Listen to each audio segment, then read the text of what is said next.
Good evening. Welcome to SCI-Arc. Welcome to the first of the Duel duets of the spring.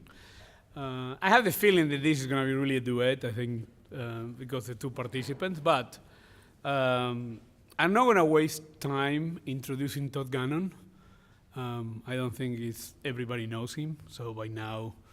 But Todd, he was the main architect and promoter to bring José Oubrerie once again to SCI-Arc, and for very good reasons. I think José is an extraordinary architect, an extraordinary teacher, and also is, whether he likes it or not, and this is not any comment on your age, José, he's part of the biggest, or one of the biggest pieces of history in architecture. He's the last of the disciples of Le Corbusier, and that's not the minor thing. But it's not just because he worked for Le Corbusier, but also the work that he did after. And when he managed to finish, which I consider one of the most seminal projects, now buildings of the 20th century, that was finished in the 21st century, the Church of Firminy.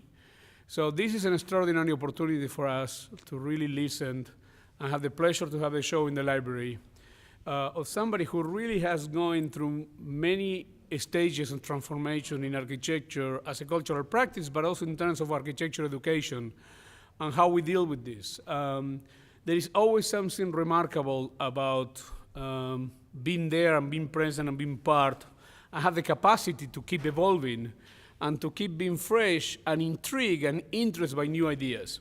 This is not an usual characteristic. This is a sign of somebody who's wise. It's not just about experience, it's about to keep the curiosity and the energy to keep thinking and rethinking. And if you guys pay attention to the thing that is in the show, the work remains incredibly fresh and innovative and radical as it always has been. So I'm very much looking forward to what Todd and José will put together. They are like a strange married couple conversation's gonna be, I think. They know each other way too much. They know each other every trick in the book. So in that sense, I think it's gonna be very unusual. After all the duels and duets that we have, this is by far the one that everybody's playing with the open cards. So I'm very intrigued to see how they manage to surprise each other. But without further ado, it's my pleasure to welcome José Oubrerie and Todd Gannon to the stage. Thank you.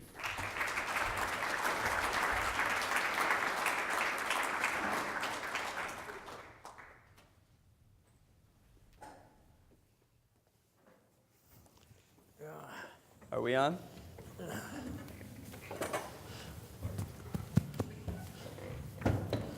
Well, I see too. You want my secret papers? Huh?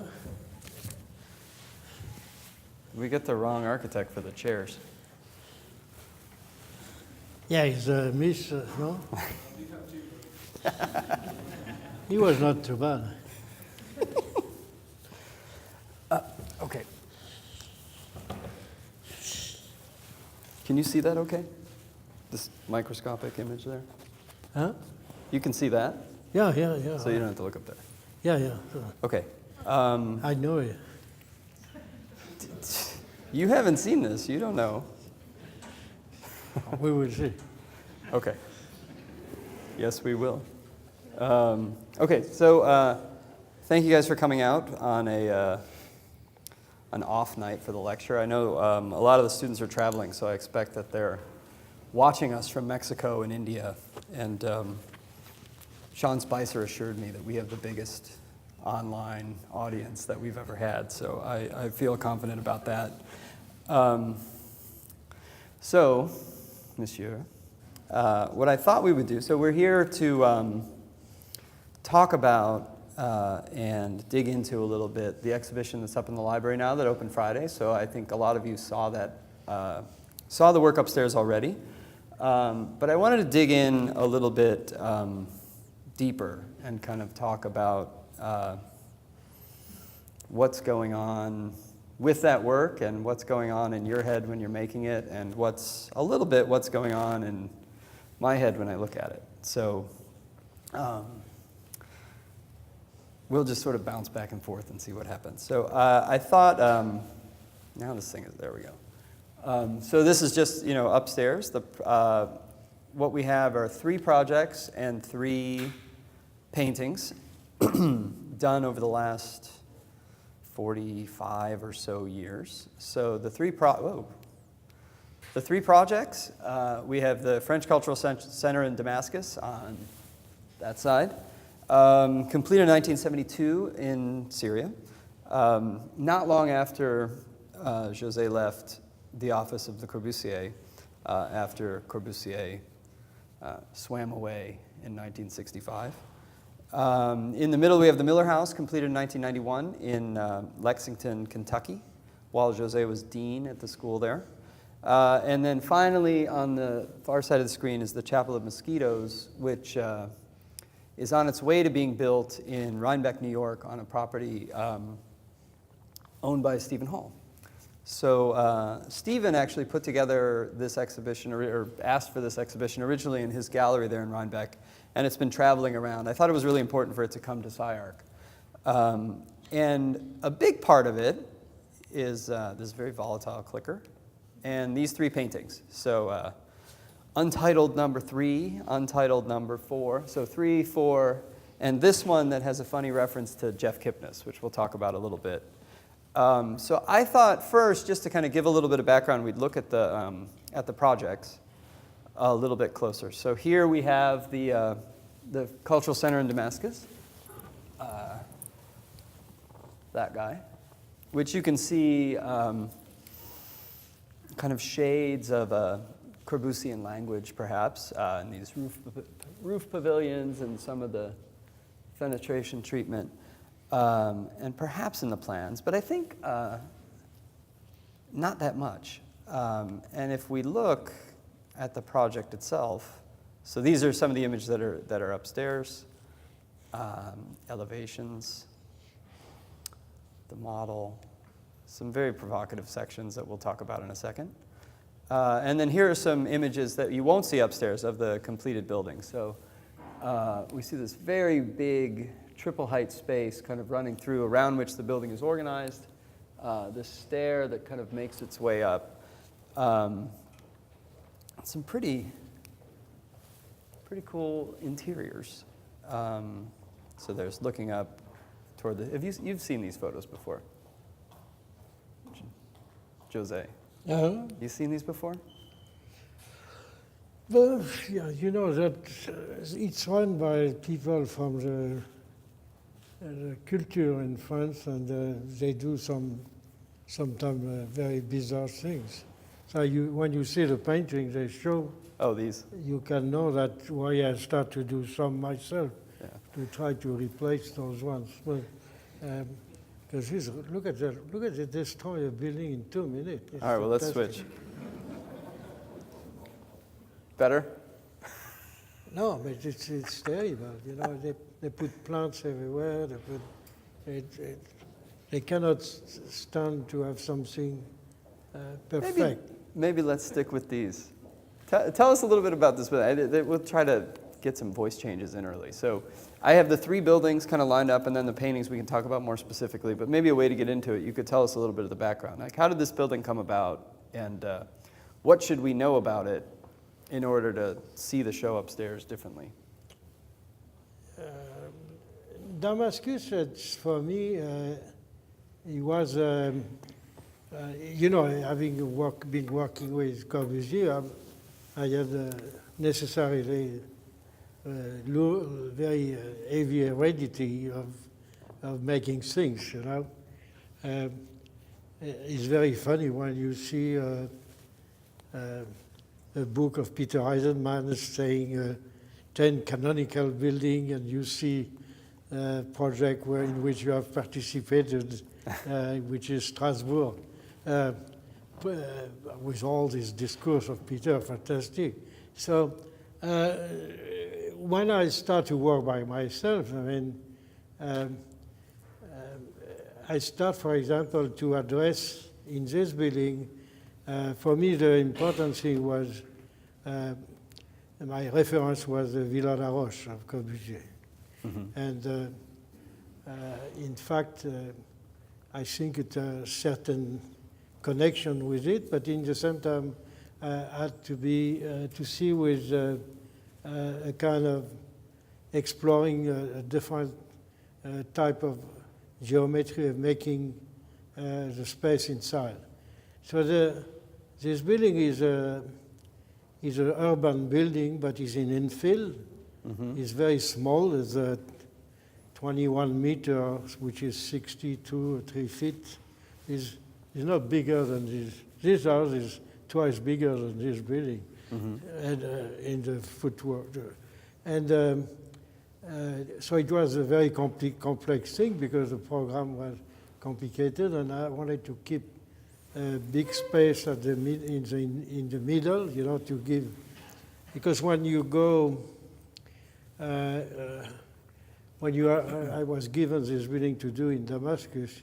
What was curious is that I had this idea of fantastic Muslim architecture and so on, and you arrive in Damascus is a kind of chaos.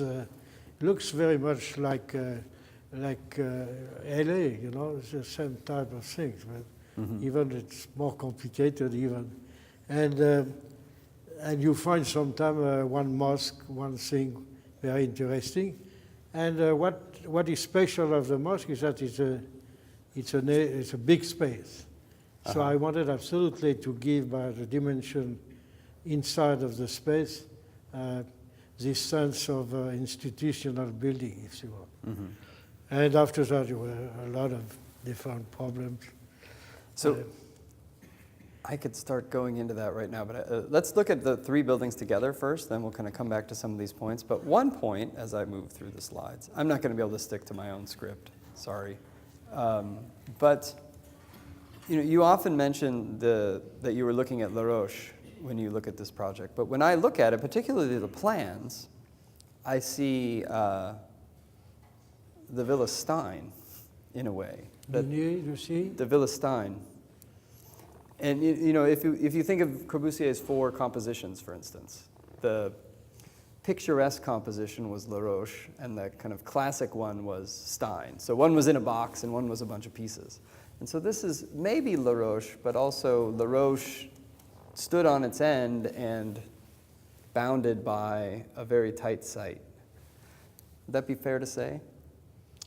You know, if you want, but I think there's a critics, there always is, you know, they see things you don't see yourself. Is why you ask them to talk about it. But no, I think it's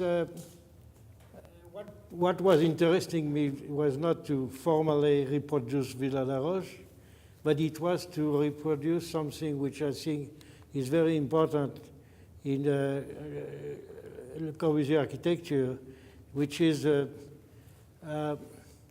understanding of the envelope, of the fullness of the building. Mm-hmm. So you are at Villa Stein, you are at Villa Savoie, you are at Villa La Roche, you are everywhere. You are going to understand each time how the objects which are displayed inside the building, they can be walls or stairs or ramps or whatever, are going to always let you understand the globality of the building. And it's kind of, it's not a transparency made by mirror or glass or whatever, it's a transparency, a visual transparency which exists in the building. Evidently here, I made this drawing upstairs which shows the envelope unfolding inside the building, and it's a little bit part of this research, you know, that you cannot too much see here. So it's, I have some more slides down the road. We'll come back to those diagrams. But on the way to them, we can stop in Kentucky. So this is the Miller House. And here, I had this idea that I wasn't going to talk about Corbusier at all today. It's not going so well so far. But I do think that the trajectory of the projects, like if we go from Damascus to Miller to the chapel, that they go further and further and further from Corbusier. And I think already by the time you get to the Miller House, while it has certain signs on the exterior, this thing is really testy. I think particularly once you get inside, but even this, it does something very different. So here's just the site. It was originally on this very large 30-acre site. You can see the building up at the kind of far side of the screen. The plans where we have this kind of L shape of concrete. I'll just describe your building for you. You just relax. So we have the Brise Soleil to the southeast, the large concrete wall to the southwest, and then this collection of objects, the 3 bedrooms for the parents and the 2 adult children, with the ground floor acting as a kind of common space with an almost urban sensibility, and then a kind of refrain of that common space at the center of the top. Did I get it right? Yeah, but this was generated by 2 main things. One was the suburban environment, and so there's this kind of fortress in concrete which surround, makes a kind of enclosure, and inside that you have 3 houses, because I did not want it to do, the usual plan of, as I said before, but you have the garage, you go to the garage in the laundry and the kitchen, and you got the living room and the dining room and the bedroom, and I hated that, and I don't like this kind of image of the family, and I wanted to do something different, which is I consider my student or my the children of my client like adults, so I thought they had to have their own house, and so each you have 3 houses: one the parents, one the 2 for the son, and one for the daughter, and they look at each other, and they have also their autonomy and individuality. And sometimes you have some time of openings this way, like the one you were showing here before, which give a perception of this little universe. For me, it was also a kind of a sort of urbanism of city, a little city inside. You remember the city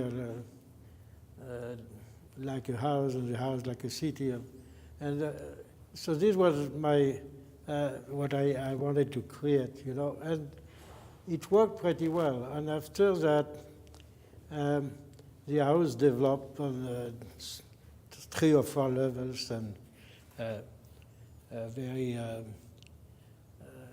quite high system with also a center space and so on. So this was the main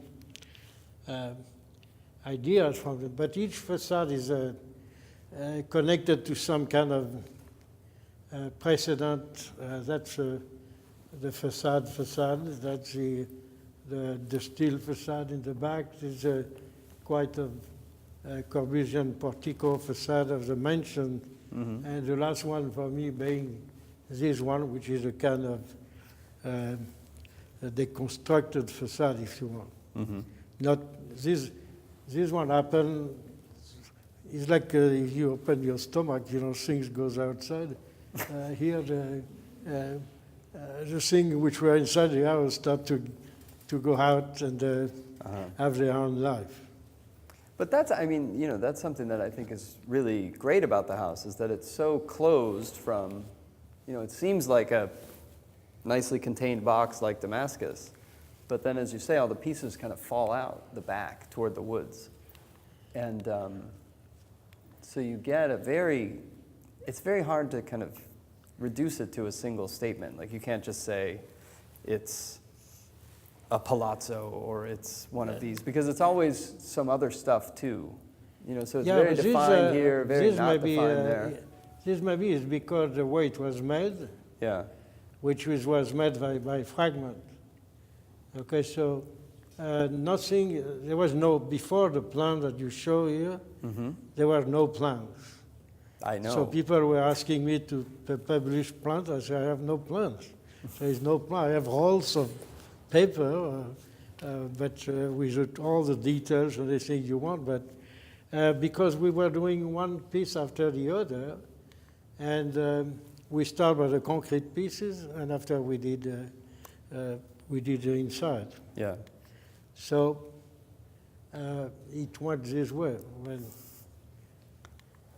And so, as you describe the chapel, you've said that this is a kind of condensation of Damascus and the Miller House. For me, it's a little bit. What do you mean by that? It's about just, it's a unified, it's not a complex space. It's if there is a complexity, is made by the different pieces which play together, but it's made of three three angles, plans. It came about because I was 3 years ago at the house of Stephen Hall in Rhinebeck, and he has a big site where he wants to make construction of different architects or sculptors or whatever. And he said, why you don't design something? So I said, okay, I do a little, this is going to be 12 feet by 12 feet by 12 feet. It's a very small thing. And it's a kind of, let's say, summarizing the way I've been working until now, with this period of Damascus, and today I do other type of things. And the problem was in summer, and the house of Stephen is really in an area full of ponds and things, and we went to the site, and I said on the site, there were a lot of mosquitoes everywhere, and at one moment on the rock where we are going to build the thing, Stephen was standing like that. So I said, okay, let's call it the Chapel of Mosquitoes.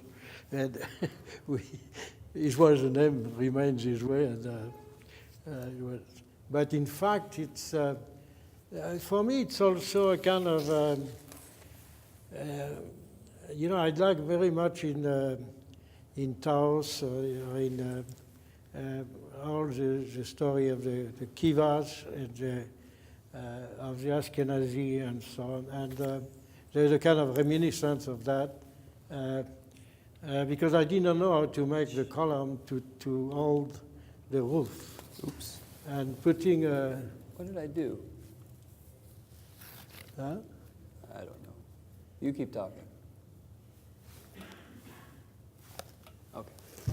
Putting a column was absolutely ridiculous, to make this thing made of plants and having a column. So I remember the ladders going in the kivas in the Ashkenazis, and so this piece. I said, maybe I do something. I had to collect the water also on the roof, and it become a kind of, column of water and light, and and become also supporting the roof. See, I had thought that it was the mosquito stinger. No, because there's moving water. That was the argument of people. Venom. Jeff Kipnis told me that. He said, you're going to have mosquitoes. I said, no, because if it rains, it's running water, so mosquitoes, they like to be quiet. I see. So it's a different thing. And so this will be built, hopefully, in the next year or two? I don't know. I don't know. All right, so the other three things in the show. If we were in Kentucky, or in Kentucky, the Miller House was built by students. Should we send some students to New York? The workers were all students. In Kentucky, the students are very good at making things. Okay. So we've got three paintings. no title number 3, no title number 2, and Jeff K. Requin number 2. And so I wanted to talk about these a little bit because they're a major part of the show, and I think that there's an interesting dialogue between the paintings and the buildings. So you should know, José was originally trained as a painter at the École des Beaux-Arts and found his way into architecture from that training. But at the same time, these paintings are a little... I found my way because I had to eat. You know, I was not selling my paintings, so I had to do something. That's why I became architect. I love that idea that I had to go get a job with this guy, Le Corbusier, because I was hungry. But these paintings are a little, I mean, there's a couple of things. Jeff in the catalog, which you should all get a hold of, I think there's a very nice essay in there. There's a couple of things. So you and I were talking about that you begin with a collage. Maybe you tell us a little about the process. So you start with a collage, and then that collage gets kind of transformed and transferred to the canvas. Yeah. How does that work? You know, apart from doing some-time project, I have been always teaching, and so from time to time I'd like to make something creative. So very often I make this collage. These are based on cut out papers, and so I have done different things also constantly. And when came the after I did the project at the chapel, I said, why Steve wanted me to make an exhibition, and I had, in fact, very few things, as you can see upstairs. Mm-hmm. So I said, we need to have something else. So I did this painting by pleasure for myself, and also as a kind of equivalent of the models and the drawings.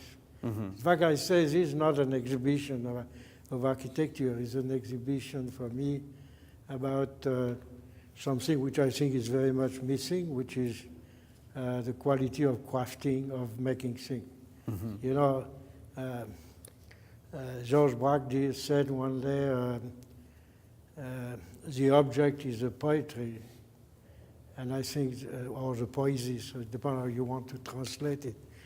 And for me, it's a little bit that. I mean, me as an architect, I am interested to learn from other building or paintings or things which are made, you know, mm-hmm. which are, and yeah, I read fantastic.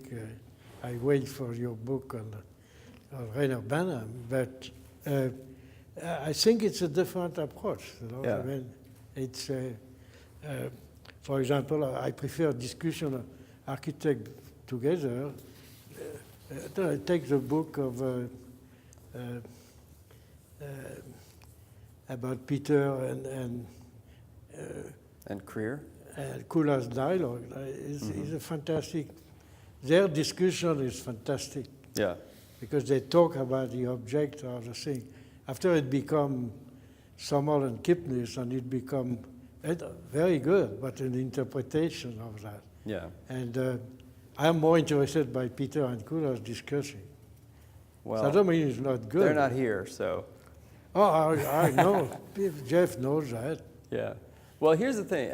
I wanted to talk a little bit about how these are made, because you make them in a way that I think is unconventional for a painter. So as Jeff points out in the catalog, you make them on a drawing board, right? So you don't paint on an easel, you lay them out on a drawing board. Why is that? You paint with them horizontal.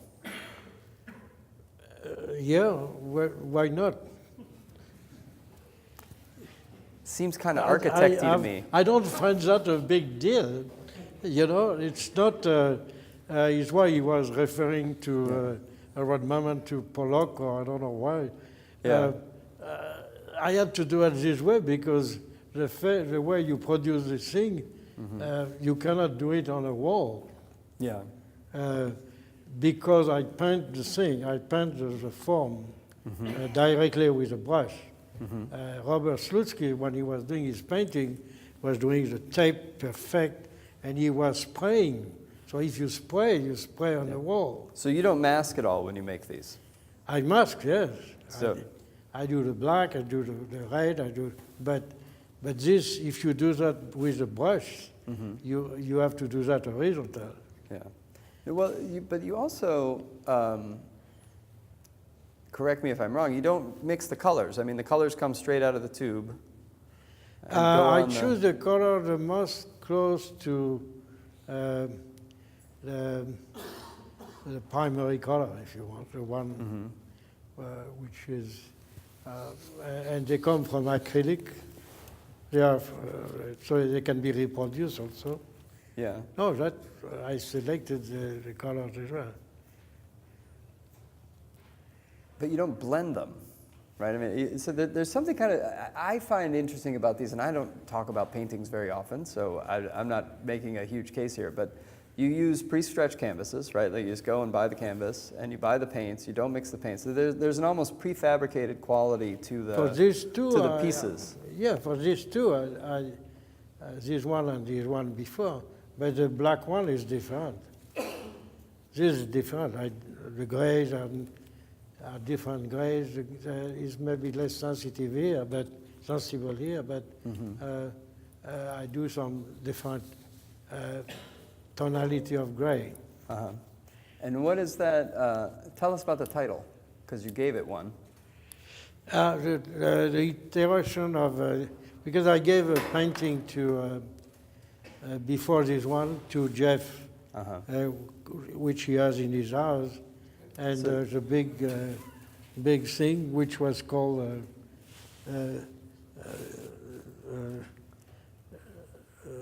Jeff Kipnis. That's it. So there was number one. So this is iteration number two. So does it have anything to do with Jeff? Huh? Does it have anything to do with Jeff?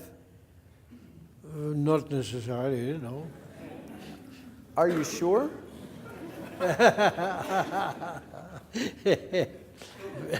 Maybe. No, if you say so. I'm just playing with pictures here, but I think we had talked before about this painting, and you were kind of describing your friendship with Jeff and the way kind of Jeff thinks, and how that. I mean, I'm not trying to say that this is a portrait or anything, but what's going through your mind when you make something like this? Maybe that. Is it in there?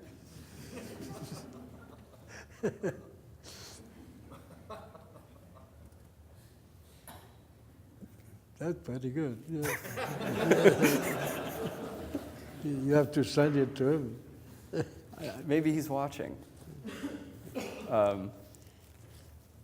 But no, I mean, I know this is a kind of gimmick, but I think that there is maybe more to do, and this I mean a little bit more seriously. I mean, the spatial sensibility of the paintings and the buildings seems to me similar. So when I look at these two, with the way the L's kind of play with the way that the L's play with each other in the composition of the chapel, and the way that the various L's that make up the painting sort of interact, there does seem to be something about the implied space of the painting and the architectural space of the chapel that has something to do with one another. I see something very similar here, where this kind of horizontal division of the canvas between a sort of light open space at the top and a more dense space at the bottom. That this painting seems to me to have more to do with, in some sense, the kind of volume organization of, or even the elevations of Damascus, and then the interior space of the Miller House, where we see, you know, the way these kind of sticks and planes, and particularly the colors, kind of come together.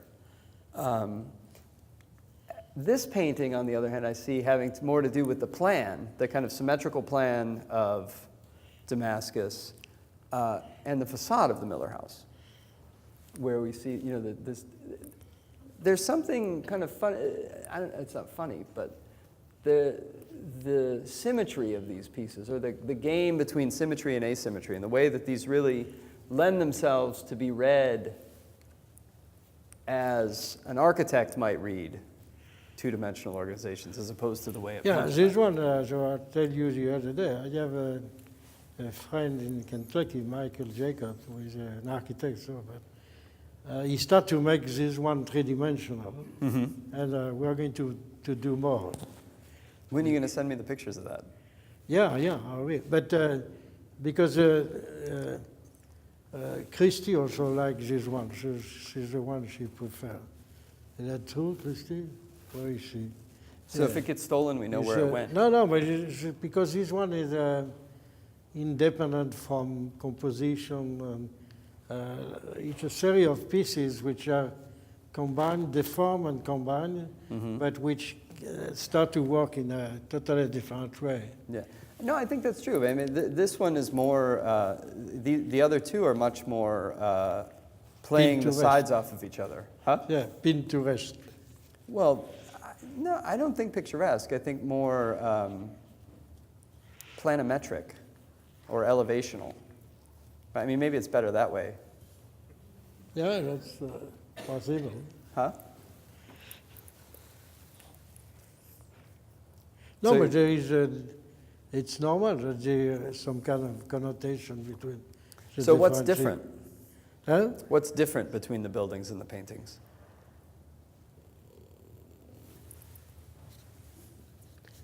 No, when you start to design the thing, because when you play with those papers, I mean, it's not that you take paper and there are these words. I mean, you start to play with it and develop certain possibilities, and this has to see with a sense, I would say, of aesthetics or design, and so it's sure that here you can find, some kind of a same spirit because I did it myself. But I find also in this seeing some reference for me to certain works of Richard Serra, because I was using, trying to show the planarity of the facade by moving the pieces in front and in the back. So there is some things that you cannot obtain in a painting. Although the way you play the blacks and the reds off of each other, they'll sort of do that illusionistically. That makes that a little bit, Yeah. but it's a suggestion of space. It's not exactly the same thing. What about these diagrams? So we talked about these a little bit earlier. This is how you kind of reduce each of the projects to a kind of graphic. Tell us about these. So the top of Yeah, this. this is what I was telling you. This is a kind of summarization, if you want, of the three things. And I think they have certain, from the west facade of the Miller House or the main facade of Damascus and the main facade of the Mosquitoes, as they have some similarity. And after that, they develop in different ways. But the Miller House is much more like a free plan, even if the objects are not completely free, but they have dealing freely with each other and in relationship to the exterior periphery. And Damascus is what I was saying at the beginning, that there is this kind of continuity of the surface which you can perceive. This is what makes you, when you are in the building, makes you, because you perceive all of that, you have the sense of, it's a small building, but it's a big one in this way. The Mosquito is different because it's so simple inside that you perceive the nature around, and also as well as the ground. What's funny about this is that I now realize that you were doing the single surface project, which is often, we caught up with you 35 years later. Like, did that, so when all of those projects started showing up, like I-beam, did you feel an echo? When you make things, there is a lot of things which are inside your system and which appear like that, but you not always identify them. So maybe, good. So one last thing that we talked about was the difference in the materials of the models. So the Chapel model is concrete, the Miller House model is an ABS 3D print, and this is water jet cut wood. Yeah, but because they were made for different reasons, this model was made for the exhibition we did with George Ranelli in New York, at New York Institute. At City College. Yeah, and we had bought a machine in Columbus that I used to do this model because it was very long, had not so much time. This one was, so we use this plastic, which I really don't like so much, which is, it looked like yogurt, you know. And yeah, this one was, we did for the exhibition.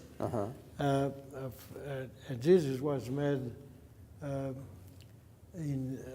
with using a water jet cutter, which is very fantastic because the precision you can get. And the mosquito is different because it has to be done in concrete. We're going to use is, it's a new concrete, high resistance concrete called ductile Lafarge, which is, there's no rebars in it. You have a little piece of metal like that, and you mix that with concrete, you put everything, you pour everything in the forms, and you cannot, it's fantastic. And it's, so it is going to be prefabricated normally in Atlanta by pieces and brought to Rhinebeck and put in plastic way. So this, the tectonics of this model have pretty close relationship to the tectonics of the building that will eventually show up. These two very much not, right? I mean, this is a far more abstracted version of the Miller House than you'll find in Kentucky. Yeah, but the concrete of the Miller House is fantastic, huh? Better than the print, I think. 1992, so how much is that? 20 years? Some years. Is that 25 years? 30 More, years, correct? 30 years. You can go to see it. There is not a crack. There is not, it's perfect. Okay? The Damascus is different because you had, you know, in Damascus, all the workers were working at this time in Saudi Arabia because there was a lot of money to do. So this has been built by kids that were 14-year-old. You had one guy knowing about concrete and one about metal, and they were, you know, doing the things. This has been terrible to build. It's, in fact, the wall of the big, the room here, the auditorium was a PH initially, and I had to change it because my engineer was afraid that they would never put the steel inside correctly, and it would fall apart. Yeah. So no, it's difficult. Well, I wanted to bring it up because there's two conversations here. One is how you get the building built, and the other has to do with the craft of the things that of the models and the drawings and the paintings that you make. And I think, you know, the skill sets are very different, the material palettes are very different. But again, I think the attitude is similar, right? That you seem to be pushing to figure out what you can do with the techniques at hand, and sometimes they surprise you, like the precision of the water jet cutting, and sometimes they disappoint you, like the kind of the sort of flatness, I guess, of the 3D prints. You know, this is because Miller House, because I was very surprised. I did another house in Long Island with a system of for the wood actual, the studs, and I had never worked with that. And I find a book of Richard Mayer, the detail of the beautiful White House of the beginning, and I was looking at that. Fantastic! Look at that. In fact, when you build with this, you know, all the piece of wood are this way, the guy put a facade after he started to cut holes. I could not do that. As I recall, you told me you got fired from that job. Yeah, but is why in Miller House I start to make a kind of, for myself, theory of fragmentation. Yeah. So everything is fragmented, you know. Everything is. So it was very good because I could build piece by piece. No, and that's what I realized at the Miller House, that the concrete, you build the concrete piece and then you build the steel frames within, and then you go back and you build like crazy in wood. Like there's a lot of stick framing in the Miller House. Yeah. Even though you hated it the first time through. So do you feel like you finally got what you wanted out of studs? Yeah, absolutely. Oh. And so, what's the trick? You know, bottomless student labor. You know, it's build something once it's finished, okay? Yeah. So you don't think anymore about it, and you wait for the next one. And for right now, I'm concentrated on this little machine, and that's enough for me. But still here, the concrete was so bad that the Ministry of Culture wanted to put stone on it, glue stone on the facade. But they didn't have enough money to make the total building. So we did just a kind of cover of this side, and that's it. You know, it's a special place. So I want to open it up to some questions from the audience. But before I do, I just want to point out one other thing that I noticed today when I was putting this together. So we've talked already about the water channel that cuts through the space of the chapel, and I found this slide of the interior of Damascus. And I don't know where that light is coming from or what this image even is. What do you think about this? But there is some hole somewhere. Did you put it there? Yeah, you want. There's a window which sends the light at one moment, and you find that in the church also.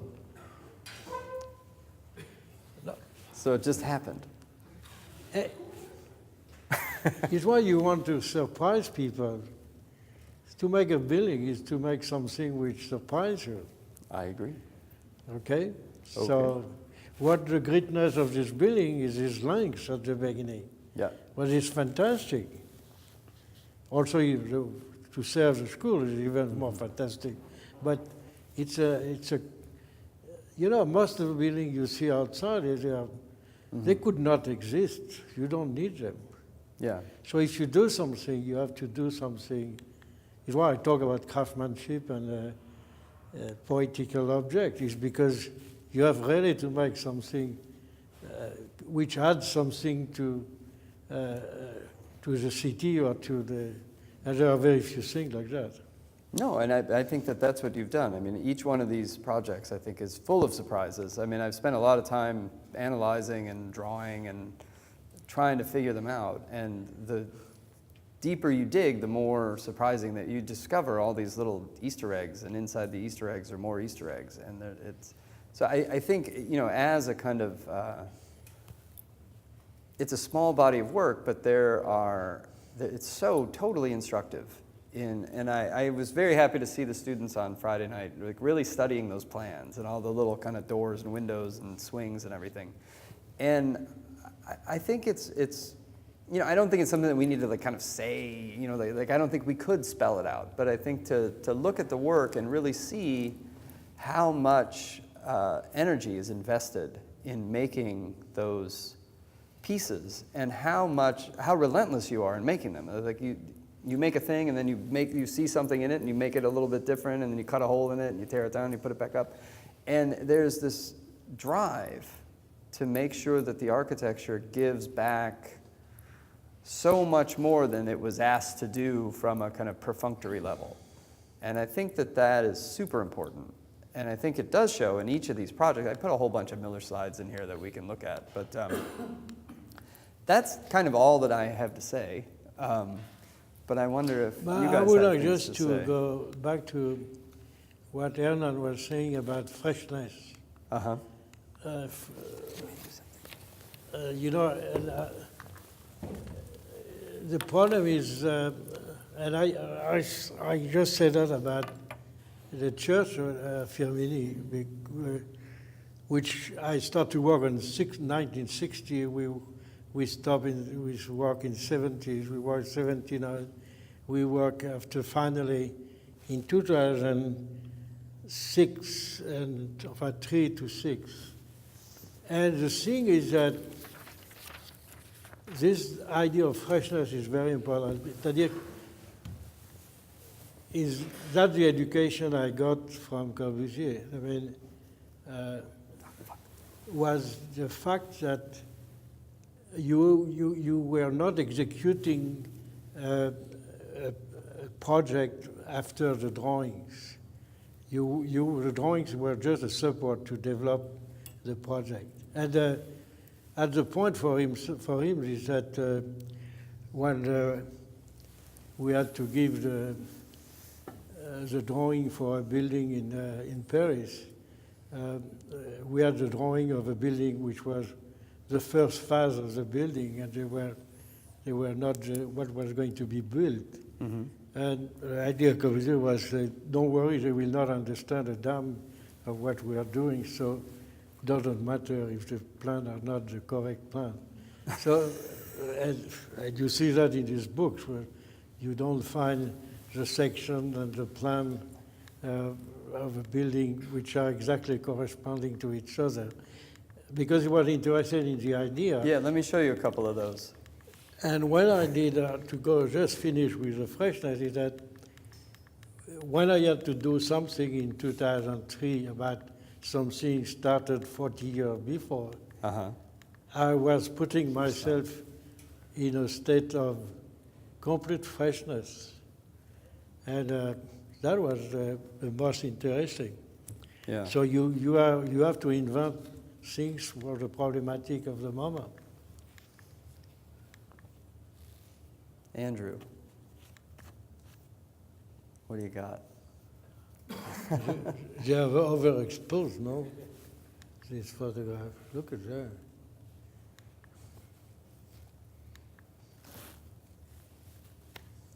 I'd love to hear from the audience.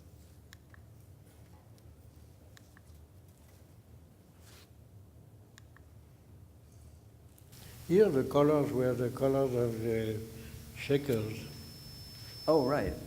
But very similar colors showed up upstairs. But some of the colors, some were not.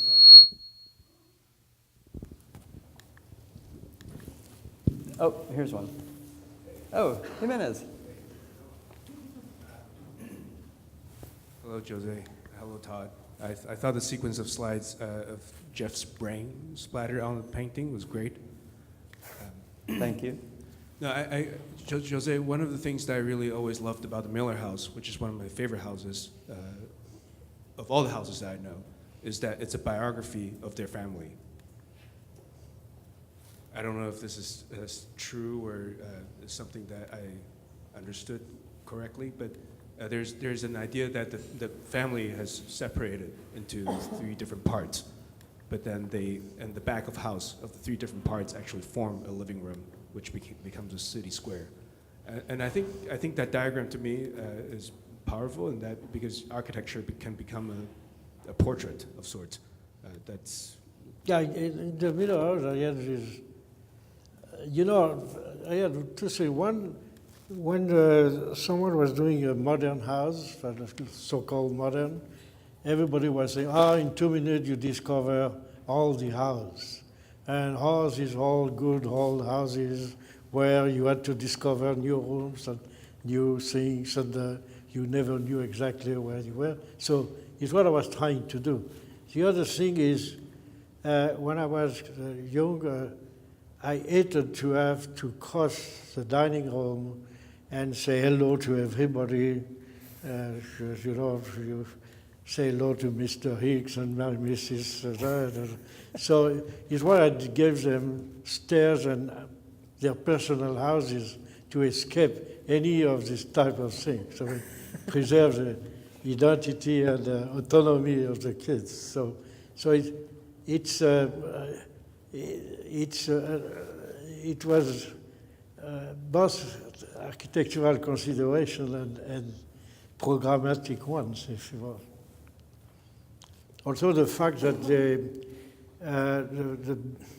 the house was giving the possibility to have 2 levels. So one was for bedroom, bathroom, blah, blah, blah. And the other one was for what you wanted, to have a free space to do whatever you wanted to do. So this was considerations on domesticity, which were totally different of the current way of seeing houses.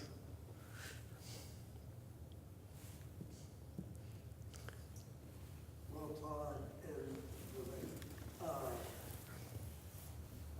and I'm actually very struck by the way these photographs, this latest series, actually reinforces the point that I think Todd was trying to get you to talk about, which is a kind of compositional strategy, because the kind of balance of color and structure is actually,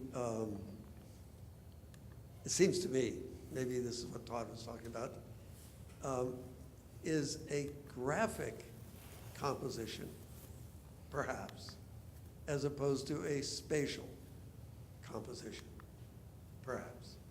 So that the images, I'm trying very hard now to look at these images like that one as a painting. I'm trying to eliminate from my mind the idea that this has perspectival space and is in fact a flat optical phenomenon. And when I do that, then it becomes very, very clear that the DNA of the paintings and of the architecture are deeply rooted in one another. Does that resonate? I would say, for what I understand, is that there are different levels of, but composition does not exist anymore most of the time, okay? So we work with other things. But the primary reality of the building is the spatiality, the type of space that you want to produce. Even if today we don't talk about space, we talk about void or other things. And but when you go from for example, if you look at the wall of the wall of the middle house, the fact that it's detached from the facade of the room behind has to see with my idea of fragmentation. But in the same time, you have to find a drawing. So more you go in different level of detail, you start to go more and more to some kind of composition, if you want. But at the end, the most important is the fact that you see the wall separated from that, which my client, Mr. Miller, one day told me, José, why the wall does not touch the building? And I say it's a metaphor of a facade. It's not a facade. And he was a lawyer, and he said, that's the most expensive metaphor that I ever bought. It was $15,000 at the time, just to make this wall, you know. But no, it's, and this wall itself, if you look at it as a kind of composition, Richard Serra composition, there's the stairs like that, for me, are pieces of Richard Serra, because if you look at Richard Serra's work, he's the one who radicalized the most the spatiality of the Corbusier project. I mean, he has done the walls this way, like a Villa La Roche. He has done the pieces. He has even curiously in architecture for Frank Gehry and for Serra, the main room of, and you have one in the opera here, the main room, meeting room in the Mills Honors. It's, you know, the Oval Room. This is everywhere. Serra has always connected himself after his first period, which was different, but he developed a kind of language which is very close to Corbusian language. And there is a small open theater in Frank Gehry thing. Oh, in the concert hall. Yeah, on the right of the main room. Mm-hmm. You can look at it, you will see. You see the Mills Honors. I mean, it's very curious. No, for sure. But the mill owners that thing's wood, strangely enough. But I think you dodged Craig's question. Huh? I think you dodged Craig's question, which was about seeing the houses as images as opposed to as spaces. And you know, having spent a fair amount of time in the Miller House and knowing that these images, like the Miller House really, I think, lends itself to fairly stunning photography. And it's actually, it's hard to take a good photograph in there, but because there's so much going on, it's very hard to figure out where to crop and things, and you kind of have to have a perspective correcting lens. But the house lends itself to be understood graphically through the photographs and stuff, but when you're in it, it's so immersive, you know, that you're in a kind of world. And I suspect that Damascus would have a very similar feeling. And I think the sort of overwhelming immersive qualities of the church are similar, you know, so I think it's true that these houses lend themselves to be understood graphically, and I think that they may be developed graphically at however intuitive a way you may be doing it. But the graphic, when you're in them, at least for me, just vanishes. It just melts away because you're in this kind of thing, and you look down and you look, and there's always these extensions into adjacent spaces, and you can see them as they go by. I mean, like even the cabinets open up into, like you think there's going to be like little guys in there like doing stuff. But so I think I think you didn't answer Craig's question, and I think I thought that way about these buildings until I saw them in person, until I kind of walked through them. And I think that there is something about architecture, a lot of architecture today, that its graphic or representational qualities are kind of enough. And that when you go and see the built thing, if it manages to get built, you don't get much more in a lot of cases than you got from the drawings. And I think these projects so totally exceed their drawings that I think I just want to make sure that it's particularly the students in the room get a sense of that the drawings are just kind of hints. They're not everything. And I just wanted to say that. Anybody else want to say anything else? Do you want to say anything else? There's one.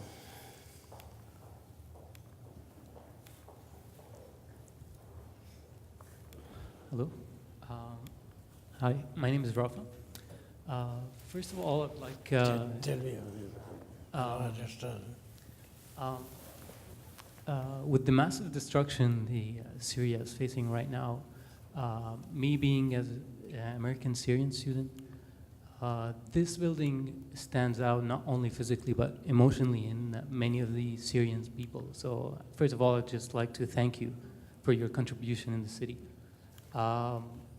The other thing I would like to say is that the lobby of the building is used as a gallery right now, and it's like one of the main cultural scene in Damascus.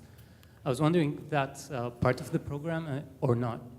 And the other thing is that the main two facades of the building are, you were talking about the facades, the question before.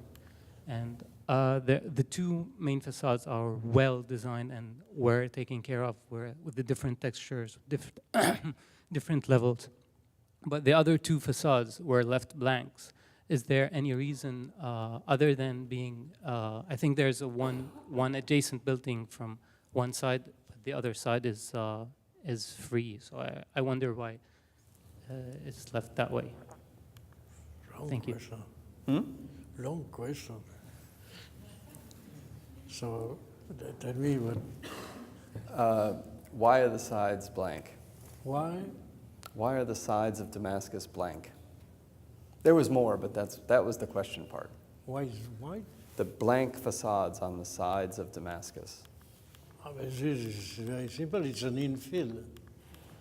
So that was photographs which were taken when we were building, but after that, they did some kind of terrible building on each side. If you go in the street now, you have a hard time to see the building itself. Oh, it's yeah. You see here is one of the building built, and this was by regulation. And the first part, so that was the second part of the question. The first part of the question was that the building recently has taken on a kind of role, the lobby of the building in particular has taken on a role in the city as a sort of communal space. And was that part of its initial conception, or is that something that has, that the building has grown into? No, you know, in Damascus, all the cultural, that's not special to the building.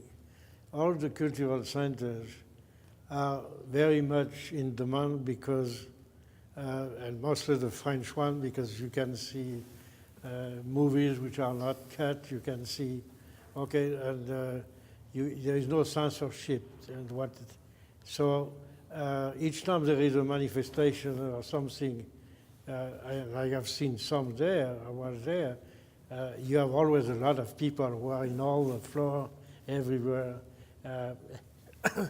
Now, when they do an exhibition of painting or whatever, this is what happened.